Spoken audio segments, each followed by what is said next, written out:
Всем привет, вы на 43-м канале, в рубрике Фельд. Сегодня у нас игра Костер. Сегодня мы ее распакуем и посмотрим, так ли хороши компоненты, как они говорят. Приятного просмотра. Нас встречает такая коробочка. Коробочка большая, очень тяжелая, костер. В принципе, прикольный арт. Игры Фельда часто говорят, что это типичный евро, что там оформление ни о чем, но, как по мне, в Брюгге оформление так вообще отличное. А в этой игре обещают то, что вышла наконец-то на новый уровень, можно сказать, но можно сказать, что и на нормальный уровень. Игра крайне абстрактная, поэтому сейчас зачитаю сюжет. Мне кажется, именно тяжело правила понимать, потому что, в принципе, непонятно, что в игре происходит. Погнали. Разожгите костры, прогоните сумрак. Священные костры погасли, города древних покинуты, а планета погружена во мрак. Хранительницы света, что сторожили костры, оставили свои башни и ушли на далекие острова. Там они ждут отважных героев, способных изгнать тьму. Именно вам, скромным и трудолюбивым гномам, суждено спасти опустевшие города и проложить хранительницам путь для возвращения домой. Костер, увлекательная напряженная игра, дальше уже не важно. Пройдите все испытания, научите разжигать костры и верните жизнь на родную планету. 1-4 игрока от 14 лет, 12 лет. Игра достаточно сложная, 70-100 минут, время, не знаю, я уже посмотрел летсплейчик, правила на английском, на русском, да, правила, конечно, впитывать сложно, хотя вроде бы игра сама и не такая сложная, но не на стольчика, за нее сажать нельзя, больше никакой инфы нет, коробочка, как я уже упомянул, очень тяжелая, давайте ее открывать, достанем наше традиционное оружие и будем открывать. Что я ожидаю? Внутри увидеть огромное количество компонентов, просто как будто игра Уви Розенберга какая-нибудь. Он любит туда всего понапихать. Поиграть, если честно, уже очень хочется. Вообще не могу предсказать, понравится мне игра или нет. Игры Фельда мне нравятся. В принципе, мне понравилась и в Год Дракона очередная его игра с очень красивым оформлением. Но, опять же, не очень люблю игры, где нет рандома. Здесь рандома достаточно, как мне кажется, мало. Смотрим. Нас встречает сразу огромный пакетик. Как будто бы это какой-нибудь маленький цирк. Наши и не наши, как раз, хранительницы. Дисочки, которые во многих играх присутствуют. Опять же, потому что там мы друг у друга стоим на голове. Не знаю, как все здесь это называется. Может быть, какие-то вообще мифические ресурсы. По-моему, все крайне дефолтно для евро. Перекрасить это в серый, и это будет камень из Одина. В принципе, очень похож. Давайте поближе наведем. Вообще ничего особо интересного нет. Фельд молодец, знает, что без пакетиков любая настолочка это не то. Не у всех есть всякие ресурсики. Заложил пакетиков, хороших, больших. Тут нас встречает колода. Давайте посмотрим, для чего это. Подсказочки. Это у нас по победным очкам. Должно быть их 4. Игра максимум играется на 4 человека. Это у нас... Что такое? Пока не знаю. Точно сказать не могу. 1, 2, 3, 4, 5. Может быть, какие-то общие задания. Не настолько еще хорошо знаю правила. Опять у нас какая-то памяточка, почему-то иная. В принципе, в игре есть соло-режим, может быть, что-то для него. Это наши гномы, которые общие задания можно выполнять. Арт, как по мне, странноватенький. Не могу сказать, что мне очень нравится, но какого-то отторжения тоже не вызывает. Опять какие-то карточки, природу которых я не понимаю до конца. И огромное количество гномов, которые мы покупаем и получаем какие-то пассивки. В принципе, их большое количество, это хорошо. К игре есть доп, не знаю, что он делает. Знаю, что он точно не будет выпускаться на русском языке. Hobby World сказал, что продажи плохие, ничего мы с этой игры делать больше не будем. Возвращаемся на наш обычный размерчик. Тут костер, правила.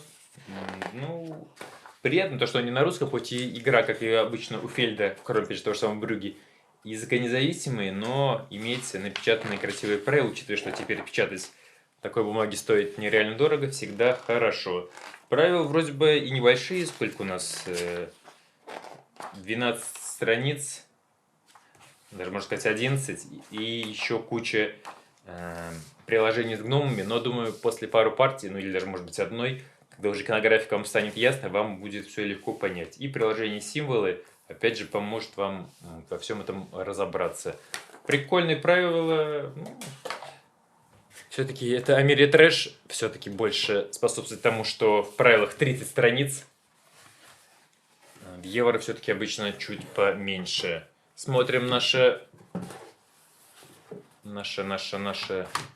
поле, которое даже не умещается.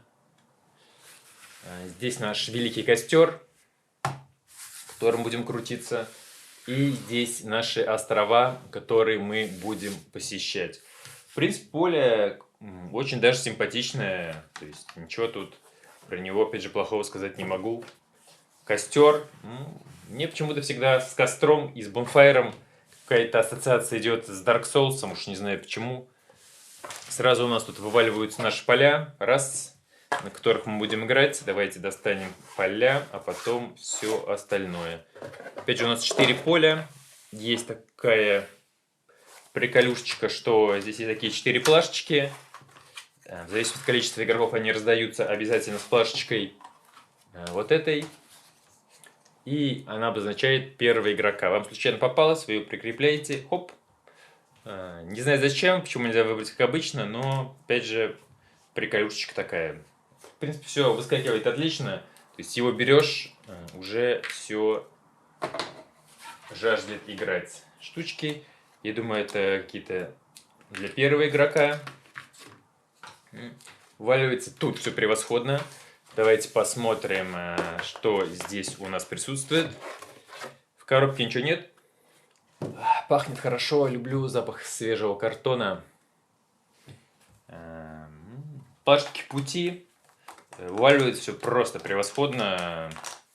Не знаю, делалось это на мощностях Хобби Волда или у костер блок тайлов 512 лицо. В общем, валит все просто с пол нажатия. Единственное, что-то повыпадало свое. Все просто маленькое, большое. Тайлы заданий, которые будем как раз выкладывать на наш остров. Очень-очень-очень абстрактная эта игра. Можно в ней вернуться к сюжету ее и пытаться его натянуть. И, как мне кажется, нужно делать обязательно, потому что это крайне поможет лучше разобраться в самих правилах. Вот наши памятнички по действиям. Почему-то мне опять какую-то напоминает фреску египтян с этими заданиями. Если вот так посмотреть, ничего вообще не понятно. Но с опытом вы будете уже и активно пользоваться. Даже не знаю, что еще повыдавливается. Все отлично выскакивает.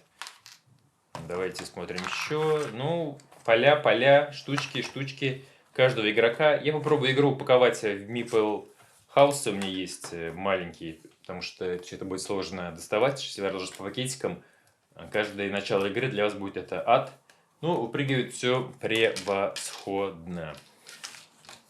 Тайлы сами толстые. Вот эти тайлики тоже толстые. Все сделано хорошо. То есть это не вам, а не опять же маленький цирк, где картон был такой тонкий, как будто это бумага.